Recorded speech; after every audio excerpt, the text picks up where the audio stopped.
ल दाजुहरूलाई जय मसी। जय मसी हामी चाहिँ फेरि भेटघाट भयो हाम्रो सुन्दर भाइसँग। धेरै धन्यवाद परमेश्वरलाई, धेरै धन्यवाद। फेरि यो केपी दाजुसँग नि भेट भयो है। जय मसी। लामो समय पछाडि लगभग 15-16 महिना पछाडि हाम्रो दाजुहरूसँग भेट भएको छ। एकदम खुसी लागेको छ। अहिले चाहिँ हामी घुम्न जाँदैछौँ है दाजु, पेरिस मार्केटतिर। एकदमै फेरि यस्तो अवस्थामा हामी चाहिँ भेटघाट भयो। परमेश्वरलाई धेरै धन्यवाद होस्। हामीले सोचेको थिएन तर आज चाहिँ हाम्रो सोचेको पुरा भयो। भाइलाई धेरै धन्यवाद फेरि कतारमै आउनु भएको लागि। ल अब हामी कतार आएर पनि सेलरोटी अचार दाजु रोटी खाने हुन्छ। यस्तो पनि भला बनाउँछ क्या दाइ जस्तै।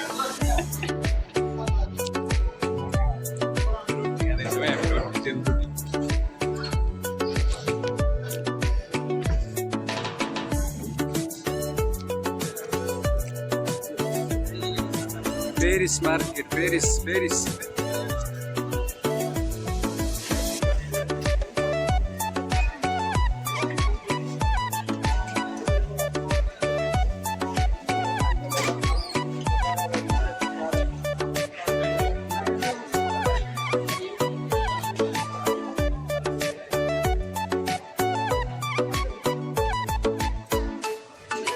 घर जाँदा कति सामान यहीँबाट लगेको मैले, यही मार्केटबाट।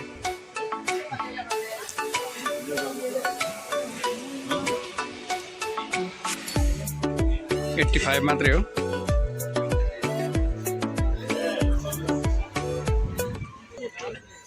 मैले लगेँ एउटा।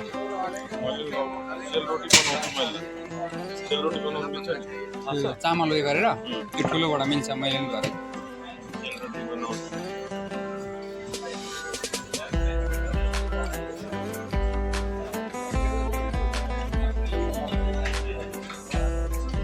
अब नेपालमा बिजुली महँगो हो, अब यस्तै बाल्नुपर्छ होइन, चार्ज होला।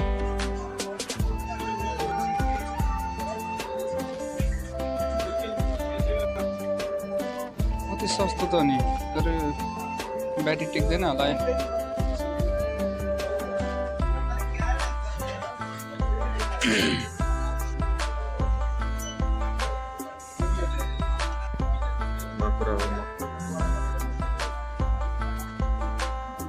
दामी छ, दामी हिँड्छ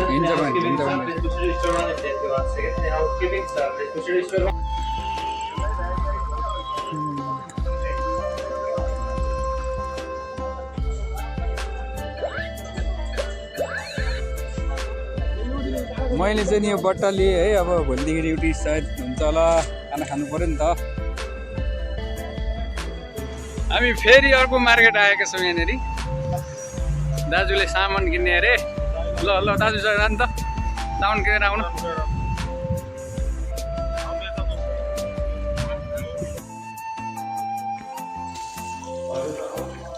धारा हेर्नु त, धारा। ल मलाई थाहा थिएन अरे यो सिस्टम।